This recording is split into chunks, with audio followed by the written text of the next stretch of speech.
Hello YouTube. In this video today I will be ranking the films in Phase 4 of the MCU. I've gone through all the different phases and ranked the films in each phase. Today I'm going to finish off with Phase 4, and then on a future day we'll be doing a video where I'll be ranking the 4 phases. In that video, I'll be looking more at the big picture, ranking the phases overall, rather than just the films in each phase. Phase 4 was a shorter phase, similar to the first two phases, because there's only 7 films that were released in Phase 4, unlike in phases 1 and 2, where there were only 6 to 7 films made in each phase. And then Phase 3 was longer, as Phase 3 had more films in it. There was 11 films released in Phase 3. So now let's get into the ranking. Coming in last place at number 7 will be Doctor Strange Into the Multiverse of Madness. Now there are things about this film that I enjoy. For example, I enjoy the 2-minute scene where American Chavez and Doctor Strange tumble through the multiverse and see all these very different and weird universes. I wish we had seen more of that throughout the entire film, but I'll get to that in just a minute. But I liked this little 2-minute scene. Also, I thought American Chavez worked well. I liked some of the things about the aspects of this film that actually were creative.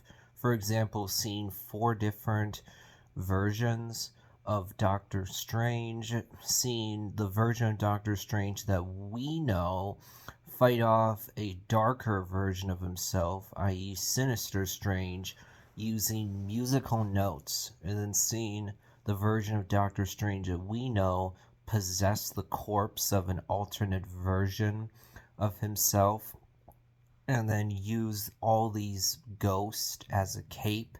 I really enjoyed that. Also, I like the fact I thought it was interesting that in the end, our heroes do not actually physically defeat Wanda. They don't necessarily beat her.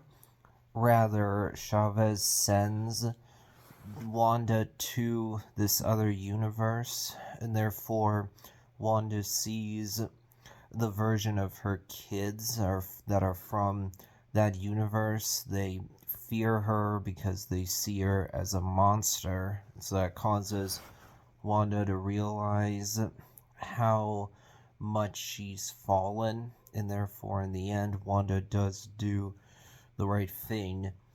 And I also like the action scene at the beginning of the film where Wong and Doctor Strange team up to fight against this big monster with a lot of tentacles. But my biggest problem with this film, and the biggest thing that disappointed me with it, is that even though this film has multiverse in the title, it actually was rather tame and played it very safe. Why do I say that?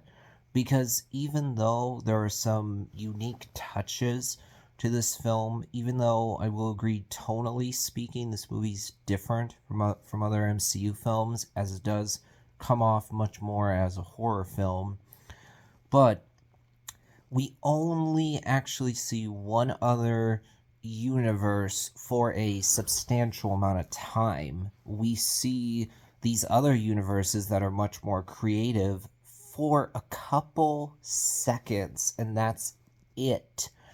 Most of the film were either in the universe that we know, Universe 616, or this different universe, Universe 838, or this place called the Junction Gate, which is this space that exists in between universes.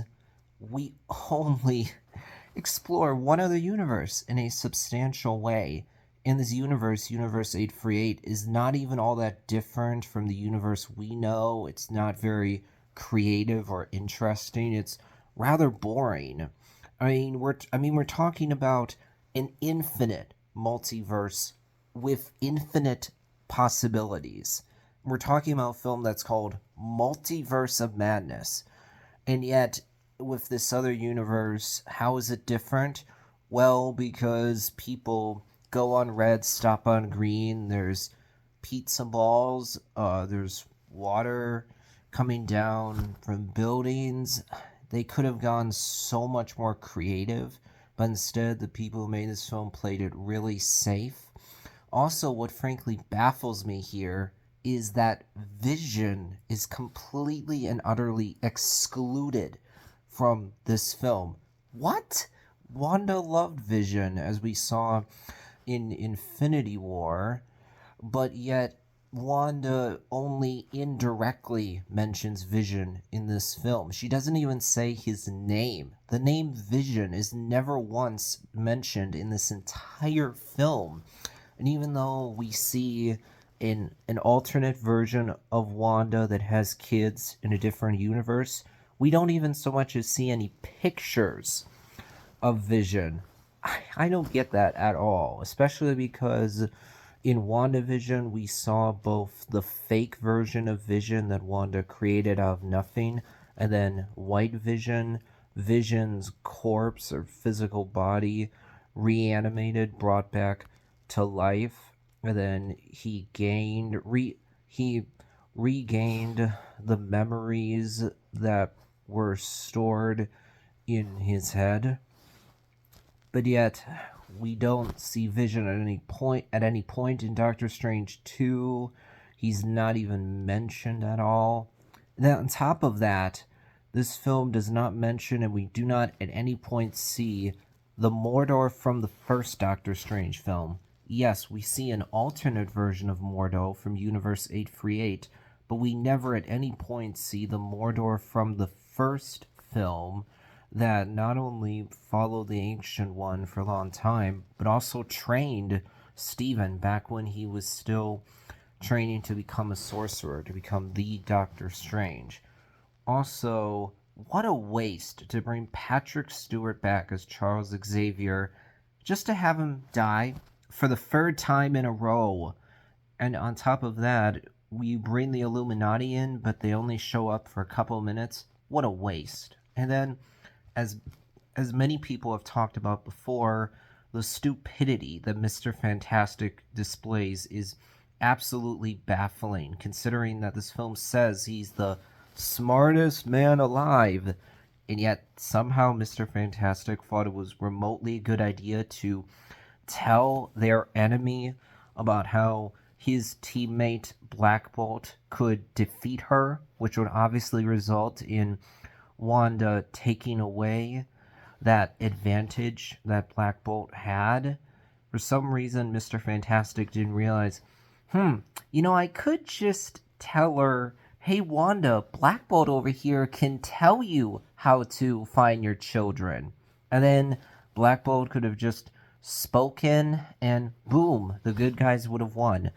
But for some reason, Mr. Fantastic thought it was remotely a good idea to not only take away the element of surprise, but to also reveal to Wanda what advantage they had on their side, thus allowing Wanda to take that advantage away, which she does by taking away Black Bolt's mouth. So overall, this film really disappointed me. And then moving on to number 6, we have Thor: Love and Thunder. There are aspects of this film I enjoy, seeing this pantheon where Zeus and all these other gods are. We even see a dragon that actually looks like the Great Protector from Shang-Chi, and we even see celestials. That is interesting. Toward the end of the film, when Gore gets to infinity, we see all these heads that seem to be powerful cosmic beings from the comics. That's interesting. I'd say learning about Infinity is interesting.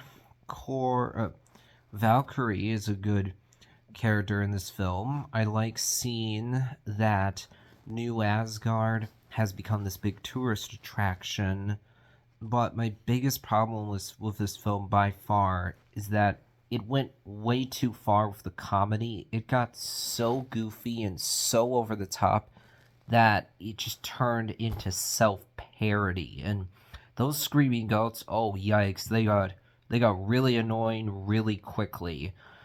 Between the screaming goats for doing a John Van Damme split kick, him having this whole argument between Mjolnir and Stormbreaker, where Stormbreaker is the axe the Thor is currently using, but then Mjolnir is the weapon Thor was using for a while, and so there's a whole conflict. It's like, what? This is so silly. Also, what really, really bothers me a lot is that New Asgard has a place called Infinity Cones, and you literally see Thanos' Infinity Gauntlet. What? This was a weapon that Thanos used to turn half of all life in the universe into dust, which caused, well, frankly, an untold amount of chaos, pain, suffering. This was a weapon of mass murder, and yet it's just now used to advertise this ice cream place. No one cares. It's just a joke now. Whatever. That's just the Infinity Gauntlet that, was used to murder half of all life in the universe. Whatever. It's just used to advertise an ice cream shop now. Who cares?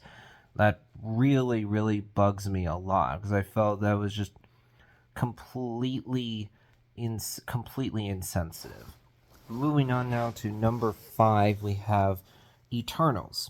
Again, I enjoy aspects about this film. I think it's interesting that the Celestials are not traditional black and white villains, if you think about it, because the Celestials care about ensuring that the universe as a whole continues to exist, continues to function the way it's supposed to. Their concern is with ensuring that balance and harmony continue to exist in the universe, that the universe continues to be in balance and harmony, things continue to go the way they should, so they do not care at all about any kind of individual life or even whole planets. They only care about the bigger picture, the universe as a whole. The way that they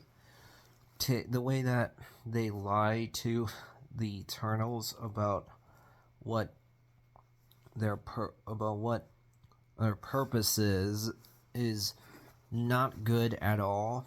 But they're not really traditional black and white villains because they have alien morality. That's the way I'll put it. They don't look at morality the same way that humans do, or even the same way that the Eternals end up looking at it. Then you have the Deviants, who at first seem like the obvious villains of the story, but then we learn that they were manipulated by the Celestials, similar to how the Eternals were, and therefore they're not really the clear villains either. Also, I think it's really interesting that Eternals is the first MCU film to explicitly reference DC characters. That's something I wasn't expecting. But the biggest problem with this film by far is that it should have been a Disney Plus TV series. This film's trying to introduce 10 new characters, plus introduce to the audience the Celestials, the Eternals, the Deviants. It's too much for one movie. If Disney had decided to make an Eternals TV series, that would have made everything better, because then everything would have had more breathing room. It wouldn't have felt rushed. You could have let us really get to know these characters. Also, with regards to Kingo, the Eternal, who becomes a Bollywood celebrity, he's a fun character, don't get me wrong, but during the third act, before the final battle happens, he says, I'm going to sit this one out. I'm not going to participate. The problem I have with Kingo here is that what he says is such a huge and obvious contradiction. Because he basically says, look, I love humanity, alright? I love my assistant here, but I also have no problem letting Earth be destroyed. I also have no problem just letting humanity die. That makes no sense whatsoever. And then when it comes to the character of Druig, I think that this character could have been really good. There's ideas that are introduced to his character that are interesting, but again, there's just not enough time, so he just comes off as angsty. Also, here's the problem. The Celestials, for some reason, gave Druig the power to control people. Why does this not make any sense? Well, the Eternals were told that their purpose is to not... They were told that they're supposed to not interfere in the affairs of mankind. But Druig's power so clearly and obviously conflicts with that directive. In fact, Druig talks about in this film the fact that he feels tortured seeing all this violence and bloodshed occur, knowing that he has the power to stop all of it from happening. So why would the Celestials in the first place decide it was a good idea to give this one Eternal a power that would so obviously conflict with the directive to not interfere in the affairs of humanity? Also, when it comes to the Celestial Sprite, who stays young forever, why is it that the Celestials in the first place thought it was at all a good idea to have this one Eternal just remain young forever? That's a terrible idea. It's so obviously going to result in huge problems that could have been avoided had the Celestials not designed this one Eternal in the first place to never age. Also, I find it utterly baffling that Cersei rewards Sprite by telling her that they can use the energy from the Unimind to ensure that Sprite actually can age normally. Right after Sprite stabbed her in the back, it baffles me that Cersei decides to reward Sprite literally right after Sprite went against most of the Celestials and stabbed Cersei in the back. So overall, this is not a film I'm a big fan of. And then moving on to number 4, we have Black Panther: Wakanda Forever, which is a film that I enjoy. I like this film. I think it's a good conclusion to Phase 4, a phase which I've definitely had some issues with overall. I thought this film was a good tribute to Chadwick Boseman. Frankly, I'm impressed this movie's as good as it is, given the bad hand of cards the filmmakers here were dealt. They not only were making this film during a global pandemic, but also had to rewrite this film due to the tragic and unexpected passing of Chadwick Boseman. So considering all these less than ideal circumstances that the filmmakers had to deal with, which were completely outside of their control and could not have been predicted in advance, I'm impressed this film is as good as it is. I think Namor is a good villain. I like seeing this underwater city. I like the character arc that Shuri has. It's pretty dark if you think about it, because we see throughout this film that Shuri is an atheist in a society of believers due to the fact that her brother got sick and then died. She is losing her faith, and then after losing her mother Ramonda, after already losing T'Challa, we see that she wants vengeance against Namor. But then right before she's gonna kill Namor, she can't bring herself to do it because obviously Shuri realizes this is not the way to honor my loved ones who have tragically died. This is not what they would have wanted. If I do this, I become no better than Namor. And then we see Shuri right at the end of the film burn the clothes of mourning, signifying that she's done with the mourning period. And then she learns that T'Challa had a kid, therefore, Shuri does actually still have family. But there's some problems I have with this film. For example, why did the Wakandans think it was remotely a good idea to go out on this big boat, this big sub, to fight the to fight Namor's people? Why was this something that they decided to do? The water is where they are the strongest. This is their territory, and yet for some reason the Wakandans decide to fight their enemy at the place where they're at their strongest.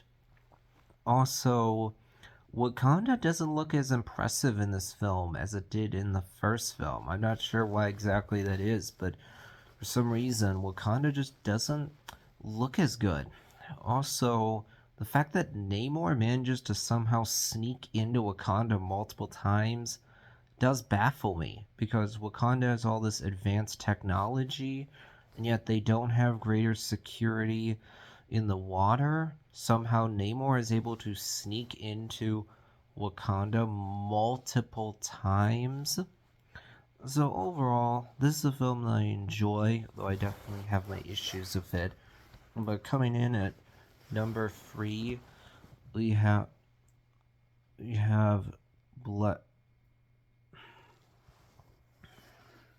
Actually, I'm actually going to change our mind. So I'm gonna put Black Panther: Wakanda Forever at number 3. The number 4, I'm going to put Black Widow, which is a film that I enjoy. I do agree that it should have come out sooner. I think it was absolutely a mistake to release this film during Phase 4, even though it's actually a Phase 3 film, because in terms of the timeline, it's set in between Civil War and Infinity War. So chronologically speaking, it's during Phase 3, but this film was actually released in Phase 4 after Avengers Endgame, after Natasha had already died. This film should have come out 5 years earlier. The release date of this film makes it feel really odd because this film was released after Endgame during Phase 4, but yet for the most part anyway, it doesn't. The events of this film don't actually contribute to Phase 4, so therefore it does feel like the odd one out. The third act does go over the top when the film was, aside from that, relatively grounded. The character of Taskmaster was absolutely wasted. But I still like this film because I really like how it explores Natasha's fake family. Yelena is a great character. I think that even though Dreykov is not like a fantastic villain, there's not a lot to him. He's, for the most part, just an evil for the sake of being evil type of villain. There's not very many layers to him. But I thought he did work in this film, though. And then I like how by the end of the film, Natasha reconciles with her fake family. So I did think this film did a good job of enhancing Natasha's character, even though it definitely came out 5 years too late and was released during the wrong phase.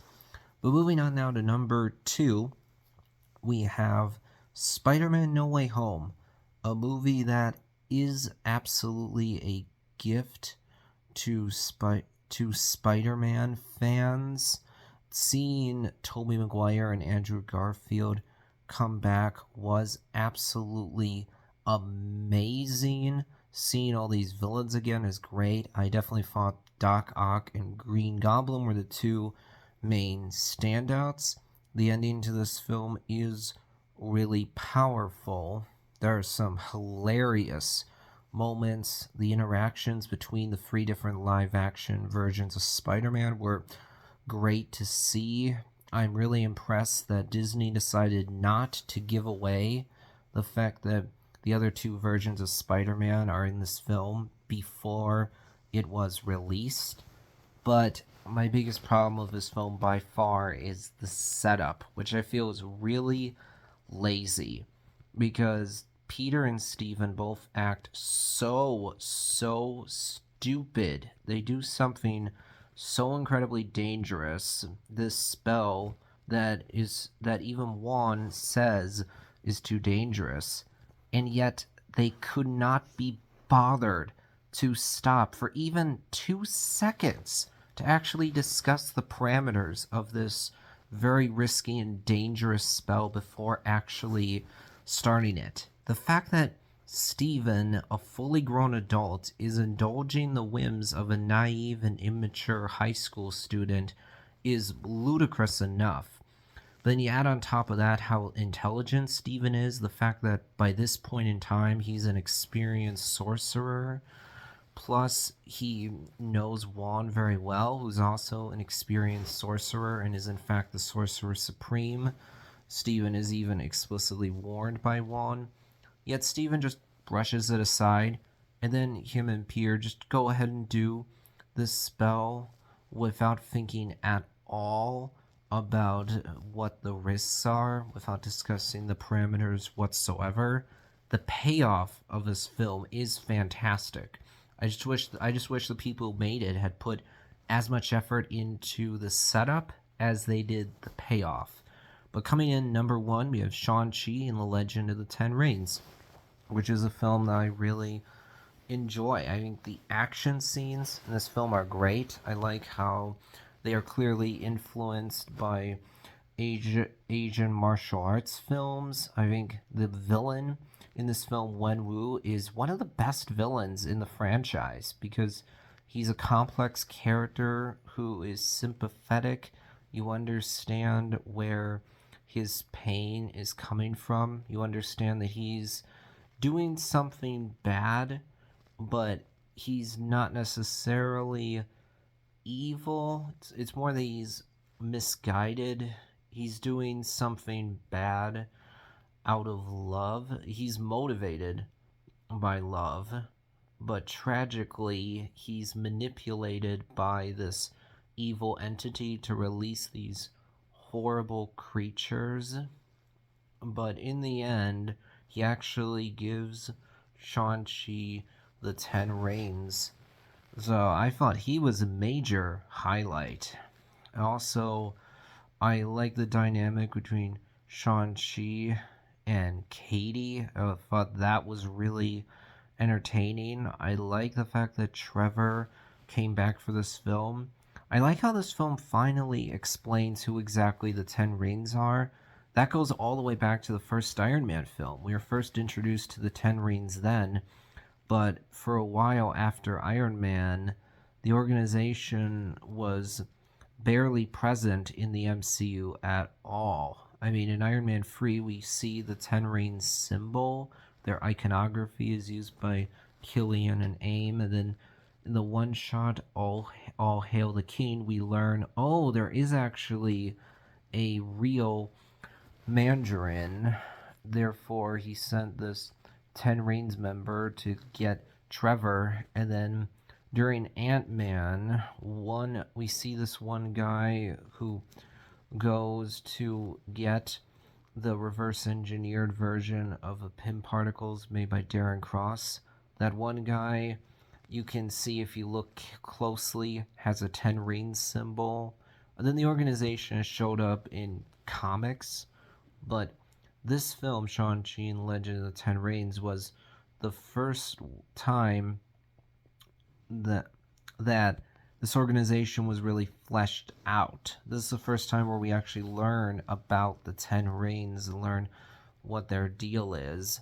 Also, I like how this film improves Iron Man free, because this film clearly states that Aldrich Killian knew nothing whatsoever about the real Mandarin Wenwu. He did not know anything really about the Ten Rings. He just stole the iconography of the Ten Rings and stole the name of the Mandarin for his own purposes. And clearly, Trevor did not know about the real Mandarin or the Ten Rings either. But that will wrap it up for now. Goodbye, everyone.